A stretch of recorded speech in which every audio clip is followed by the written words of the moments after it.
Hello, how's it going everybody? It's Grimm VGC here with our first episode of the Hunt for the Championship, where we go on the VG 2017 Battle Spot ladder over the Nintendo servers.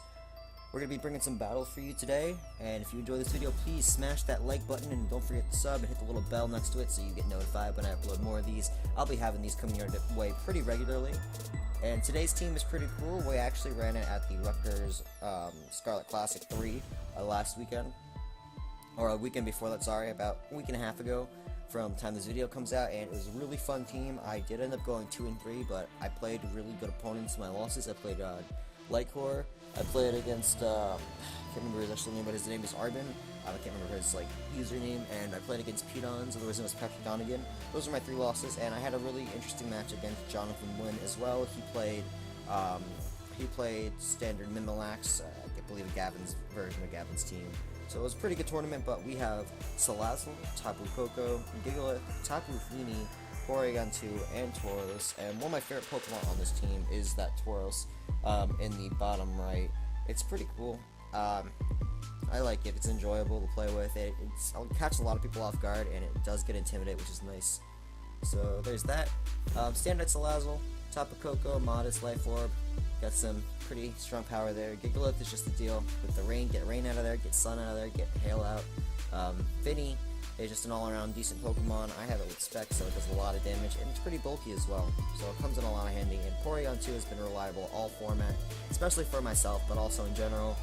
It's the best Trick Room setter in the format. It's also extremely bulky. I personally run the Analytic set, so it does a little extra damage if it does last. Our first opponent is Live with 1492 rating. And they've got a team of Garchomp, Vikavolt, Crobat, and Salazzle.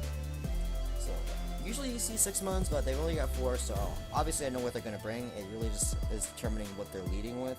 So we will see what goes on there. I think I'm going to go Salazzle and Porygon2, I want to say. I almost want to, but yeah, I'm going to go Salazzle, Porygon2, so I have that pressure on the Garchomp right off the bat if he does lead it. And then I will also bring Gigalith does really well against this team minus the Garchomp. I do kind of feel like I should bring Tapu Fini in the back, and I don't want to bring Koko because I really don't want to power up that Vikavolt, so I am going to just bring Gigalith and do that. Yeah, so that's what we're going to do. We actually are running Scope Lens Gigalith because I am not currently on this cartridge to the point where I have Rock EMZ. It's nice with Stone Edge. There's nothing else really to say about it. I just didn't have a good item for that slot, and Citrus Berry I just didn't feel like putting on there. Probably would have been a better item, but it's not bad. But we will see what our opponent decides to lead with when the game loads. Hopefully it loads. There we go.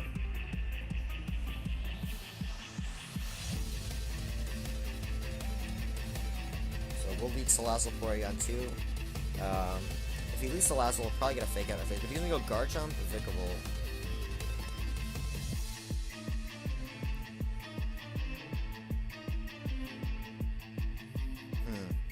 Alright, so that's not a bad lead by my opponent. I like that lead.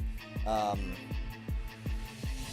think I'm going to fake out the... I'm gonna fake out the Vikavolt, and I will Ice Beam the Garchomp, so next turn if the Garchomp isn't scarved, I can just Encore the Garchomp.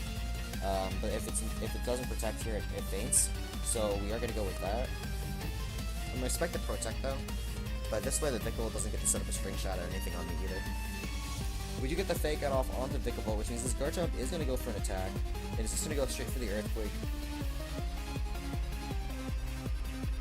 Unfortunately, I don't get to see the speed tiers here. That is going to bring our Salazzle to its sash.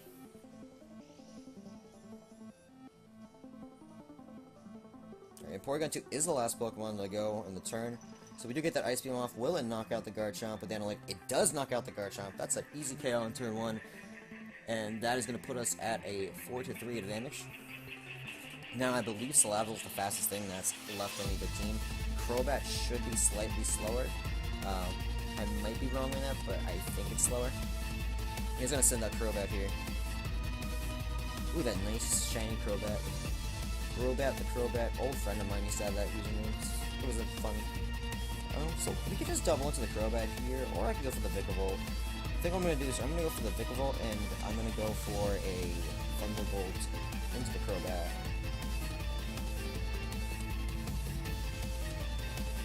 I wonder if this Crobat's faster. I don't think it is. It shouldn't be, but you never know. And it's not faster, so we're going to get the Flamethrower off onto the Vikavolt. That's going to pick us up a knockout as well. And Acrobatics comes out. That's going to hit the Salazzle. It's going to get him a knockout. So we are currently at 3-2. I wonder how much damage this Thunderbolt is going to do to the Crobat. A special defensive build might let it live, but that's going to do a nice 85% or so. It's pretty good damage. Very, very happy with how much damage that did. And I'm just going to bring on Gigalith here.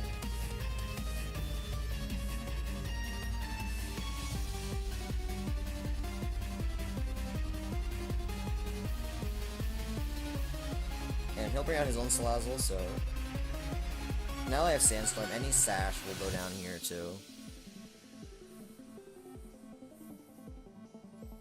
And now I know the Crobat's physical as well. I'll probably just go for Curse and Trick Room.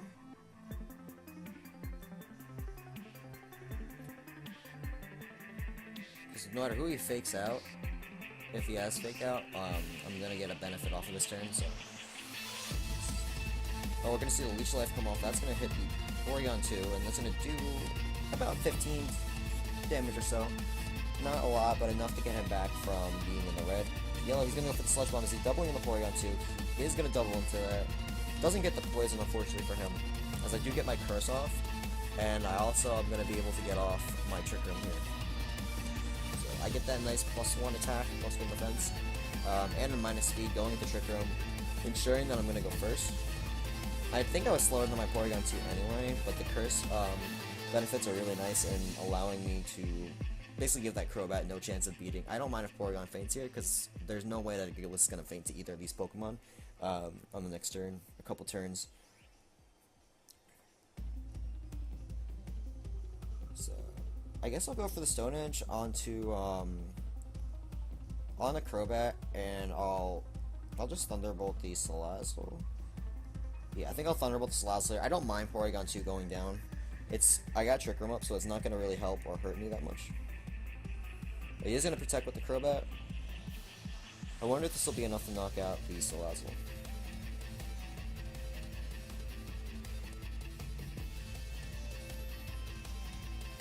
Not quite enough, very close. Critical hit though, so it wouldn't have done very much damage otherwise. And the Sludge Bomb is going to bring us to the red, no poisons.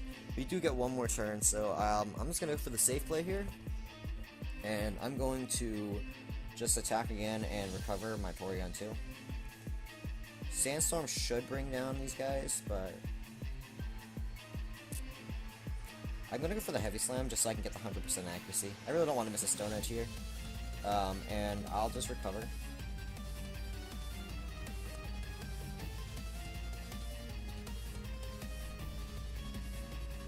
This is a really good position for me because I don't think there's anything he can actually do to come back in this match. So we do pick up the knockout here on Salazzle.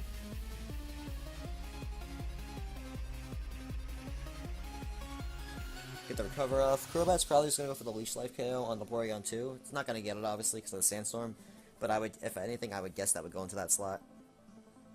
Yeah, and he is going to Leech Life that slot, so getting up the Trick Room a lot earlier allowed me to get up my Curse and everything again. Because the threat of having Trick Room meant he had to double into that slot, because I was able to do so much damage even out of Trick Room, with just Porygon2, so his focus turned that slot, Gigalith was able to set up, and there's really nothing that my opponent could probably do here, unless I accidentally forfeit or something like that. He could try to stall at the last turn of Trick Room, but there's actually 2 turns, so it's not going to help him here. He might have Roost and expect me to just protect recover, but he's going to protect. Try to go for the double protecting and just Roost stall me out, but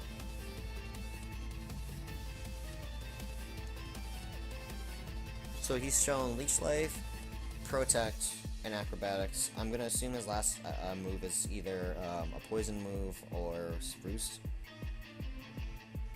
I don't see him having Tailwind because he never used it earlier when he brought in Crobat, and he probably could have. We'll just go double into it this turn because he can't protect. So I mean, he can protect, but it's not gonna actually help him out that much. Yeah, then we get the Stone Edge. He's gonna avoid the attack, unfortunately. Ice Beam into the Crobat. We'll knock it out, thankfully. That is gonna be our first game here today in today's video.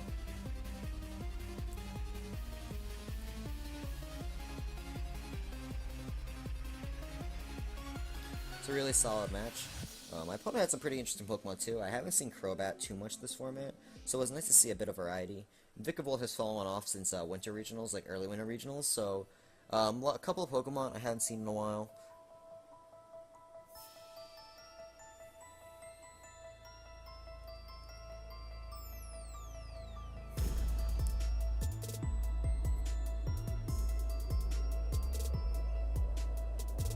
Let's get another battle in for you guys. I don't unfortunately have that many songs unlocked, so we'll just go with I'll just go with Trainer Battle for now until I unlock more. I do have to take some time to play through this cartridge. I started a new cartridge because my last one was called Impact, and obviously it's no longer... Ooh, 1632 from Japan, and they've got a team of Tapu, Koko, Drifblim, Snorlax, Garchomp, Tapu, Lele, and Arcanine.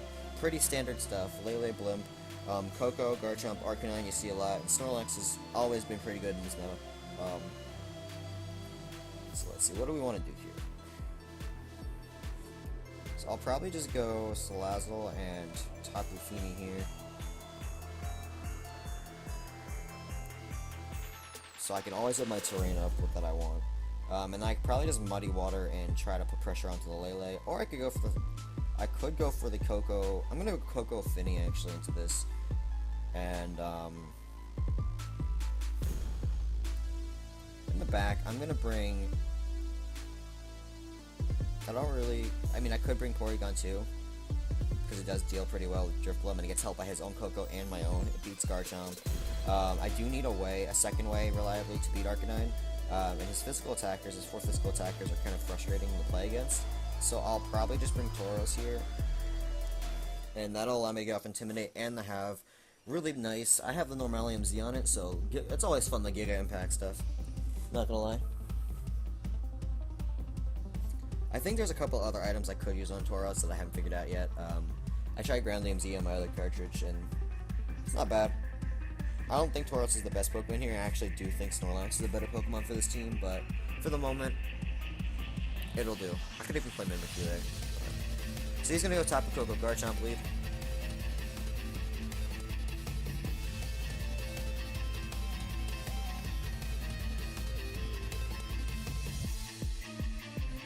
Now what I could do here is I could switch out Tapu Fini. But no, I don't really want to do that actually. I want to go for... I think I can live as long as it's not a Thunder Life Orb, I'm fine, or Specs Thunder. So I'm gonna actually go for the Muddy Water, and I'm gonna switch. Actually, no. Yeah, I'm gonna switch into Tauros here. I want to get that nice Intimidate off kind of early. I think it'll be important because I think he just protects the Tapu Koko here. It would make sense. If he's -2, I think I outspeed with the Tauros. So if he's not like max speed.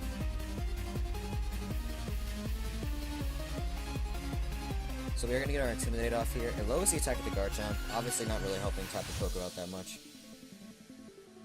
He's going to protect the Garchomp, probably go for a Thunder or Thunderbolt into my Tapu Fini.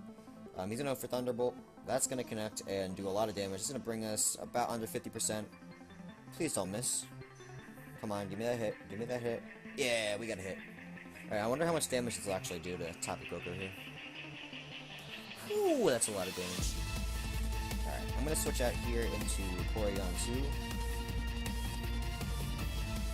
And I'm going to go for a return into the... Yeah, I'm going to return... Actually, I could probably KO with Giga Impact if he protects Tapu Koko. So I'm going to actually go do Normalium Z into that slot. I should be able to knock it out as long as it doesn't switch an Arcanine here.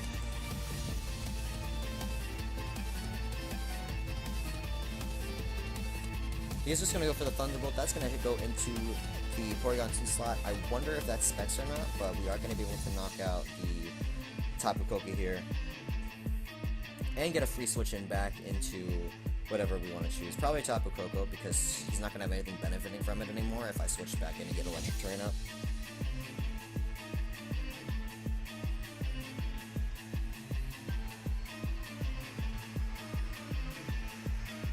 Yeah, it's definitely going to be a knockout. I think it still knocks out from full.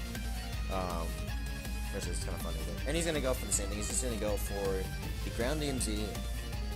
I guess he might target the Finny slot in case I switch into Koko.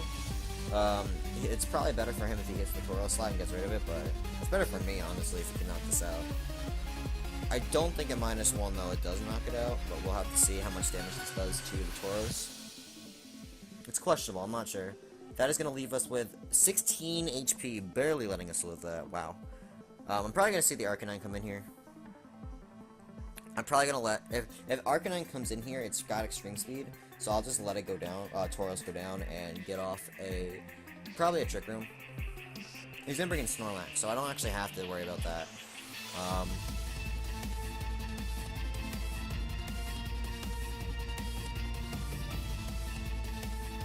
I'm currently the last thing to go on the field, so I'm going to just double into the Snorlax here, hoping it doesn't protect. I can leave the Garchomp alive right now. Yeah, he's not going to protect. I'm just going to go for the Giga Impact. And it leaves just over half, which is nice. He's going to go for Substitute Garchomp. He's going to activate his Barrier early, which means that when he sets up on this turn, we're going to have initiative on getting damage off early. He's just going to go for the return. It's probably going to knock out the Tauros. Yeah. Alright, so he's going to knock out the Tauros here. Gives us a free switch into either of our Tapus. I'm going to go and switch in Tapu Koko here.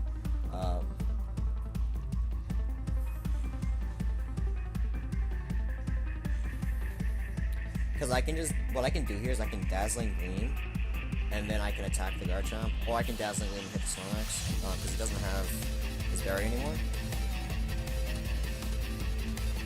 I think what I'm going to do, I'm going to go for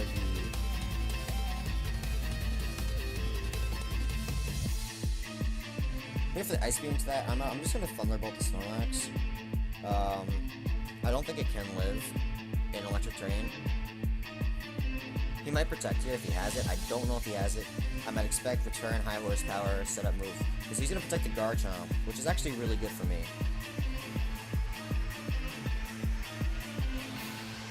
We are just going to go for a Thunderbolt straight into the Snorlax. Not quite as much damage as I wanted to, unfortunately. He's going to high horsepower that slot probably, but this puts me into Dazzling Gleam range too. So if he does go for the high horsepower, will this knock out Tapu Koko? That will not knock out Tapu Koko, which is nice.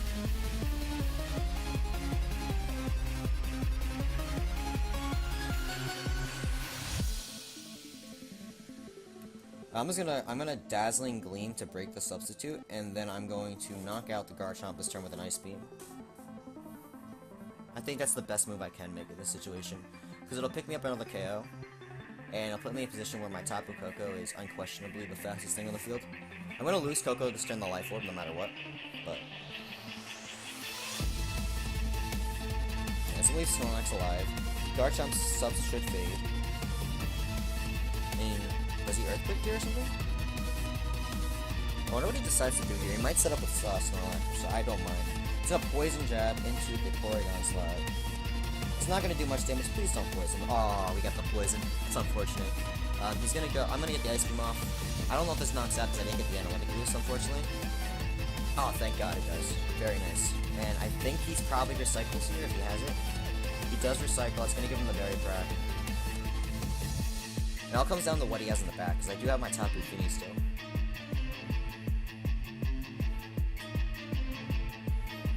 And I kind of think my best bet is just to go for Muddy Waters. Extreme Speed won't knock me out from this range if he has his Arcanine in the back.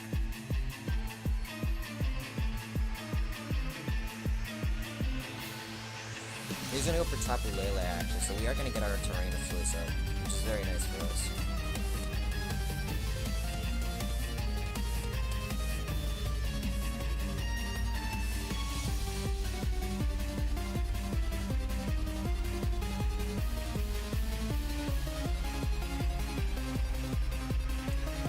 So do here, I'm gonna go for the,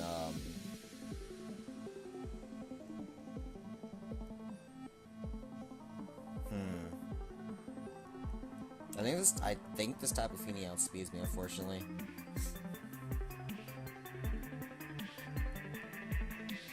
I mean, Tapu Lele outspeeds me. So I'm just gonna go for the freeze here on the Snorlax, and I guess I just have to muddy water here. I don't know if I have a choice otherwise. We're gonna go for Dazzling. That should knock out Tapu Fini. I need to live. Oh, that's unfortunate. Yeah, I can't win this game now. I need a Tapu Fini to win the game. He's got Life Orb, okay. Imagine if I can do freeze here though. No, it feels good. Alright, that was a pretty good game though. My opponent set up his Wind Condition properly and kept Lele in the back, so I didn't actually know how to play against it. I knew that it was in the back. I probably would have kept Koko alive a little better, but I can accept that loss. It was a really good game by my opponent.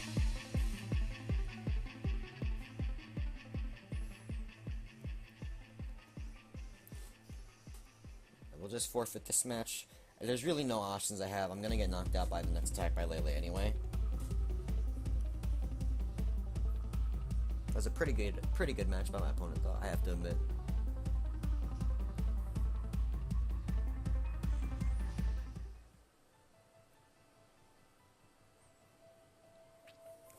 And I think I'm gonna wrap up today's episode there.